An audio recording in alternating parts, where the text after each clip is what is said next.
علیکم کلاس 7 سبق حضرت یوسف علیہ السلام کے تفسیری سوالات کے جوابات ہم لوگ کر رہے تھے. ٹھیک ہے, ہم نے سوال نمبر 4 تک کر دیا تھا. اب صفحہ نمبر 14 کھولیے اور سوال نمبر 5 پڑھیے اور کاپی ڈاؤن کریے. بادشاہ مصر نے کیا خواب دیکھا اور اس کی تعبیر حضرت یوسف علیہ السلام نے کیا بتائی. سوال کاپی ڈاؤن کریے اور جواب کے لیے صفحہ دیکھیے, پیج نمبر 10 اور لاسٹ پیراگراف کی فرسٹ لائن.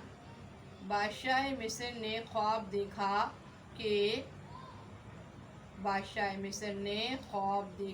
کہ 7 دبلی گائیں 7 موٹی گایوں کو کھا رہی ہیں اور گندم کے 7 سبز کوشیں ہیں اور 7 خشک. بس یہاں تک اس کا آنسر ہے. کتابیں مارک کر لیجئے اور اس کو پھر آپ لکھیے. اس کے بعد سوال نمبر 6 کاپی ڈاؤن کریے. سوال نمبر 6 ہے, حضرت یوسف علیہ السلام کی تعبیر سن کر بادشاہ نے کیا احکام دیے. حضرت یوسف علیہ السلام کی تعبیر سن کر بادشاہ نے کیا احکام دیے. ٹھیک ہے, صفحہ نمبر 11 فرسٹ لائن. جب حضرت یوسف علیہ السلام نے خواب کی تعبیر بتائی یا سنائی, جو بھی لکھ سکتے ہیں آپ, چاہیں تو کتاب کے جو ورڈ ٹو ورڈ لکھنا چاہیں لکھیں یا پھر اپنے الفاظ میں لکھیں, یا آپ کی مرضی ہے. حضرت یوسف علیہ السلام کی بتائی ہوئی تعبیر بادشاہ کو سنائی تو بادشاہ نے فوراً انہیں آزاد کرنے کا حکم دیا. یہاں تک. اس کے بعد آ جائیے سوال نمبر 7. سوال نمبر 7 ہے, حضرت یوسف علیہ السلام نے بھائیوں کو پہچان کر کیا کہا. حضرت یوسف علیہ السلام نے بھائیوں کو پہچان کر کیا کہا. اس کا جواب ہے صفحہ نمبر 11 اور سیکنڈ پیراگراف. غلہ دیتے وقت حضرت یوسف علیہ السلام نے اپنے بھائیوں کو پہچان گئے لیکن بھائی انہیں نہ پہچان سکے. حضرت یوسف علیہ السلام نے باتوں باتوں میں ان سے ان کے گھر والوں کے بارے میں پوچھا اور فرمایا کہ آئندہ وہ اپنے 11ویں بھائی کو بھی ساتھ لے کر آئیں.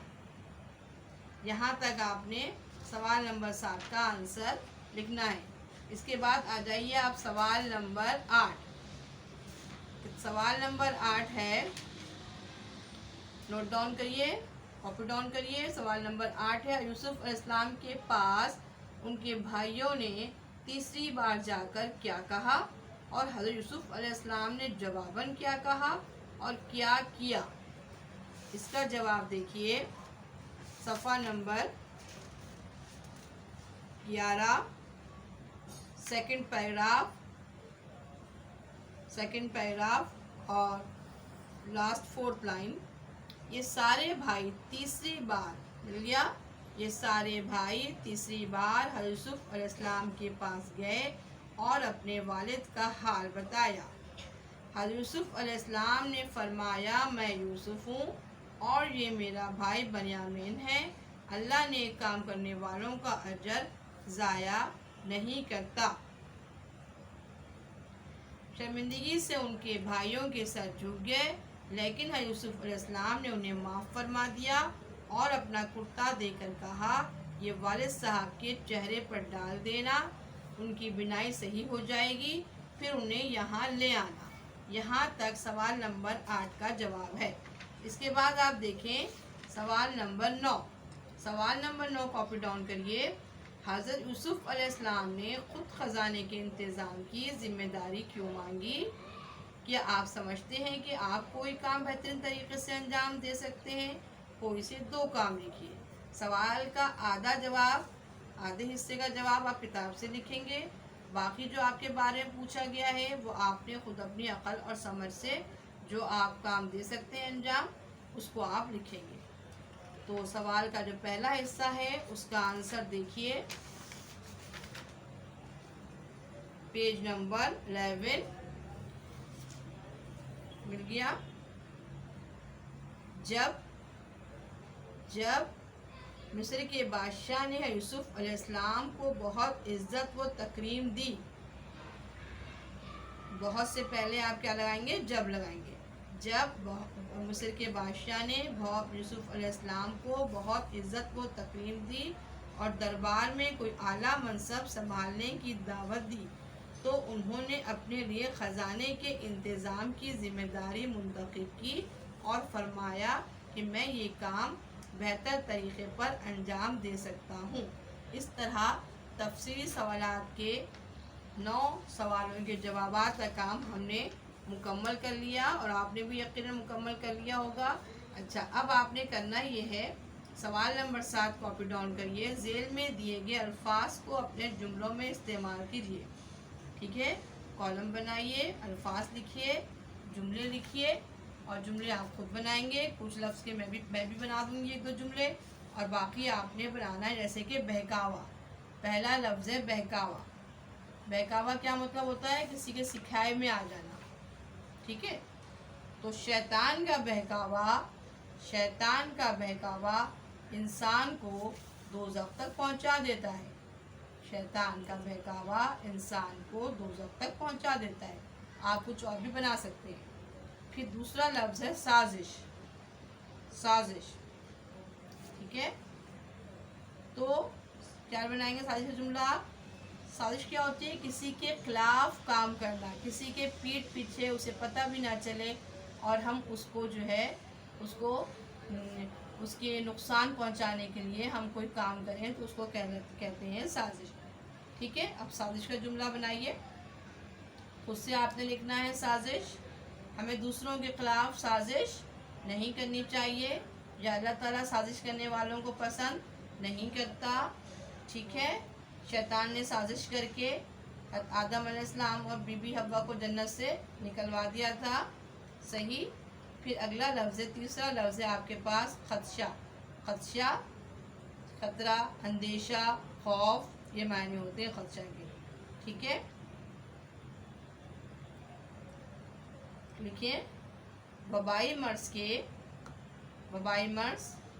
پھیلا ہوا ہے. وبائی مرض کے پھیلنے کا خدشہ دوبارہ سر اٹھا رہا ہے. ٹھیک ہے، یہ بھی لکھ سکتے ہیں، جو آسان بھی آپ لکھ سکتے ہیں. اس کے علاوہ برتاؤ کے معنی سلوک. ہمیں دوسروں کے ساتھ اچھا برتاؤ کرنا چاہیے. ہمیں مہمانوں کے ساتھ اچھا برتاؤ کرنا چاہیے. ہمیں اپنے ہم جماعت کے ساتھ اچھا برتاؤ کرنا چاہیے، وغیرہ وغیرہ. خوشہ کہتے ہیں گچھا. ٹھیک ہے، جیسے انگور کے خوشے ہوتے ہیں، گندم کے خوشے ہوتے ہیں. تو خوشہ کیا لکھیں گے؟ جملہ خود بنائیے. ٹھیک ہے، میں نے انگور کے خوشوں سے چند انگور کھائے. ٹھیک ہے، آسان سا جملہ ہے.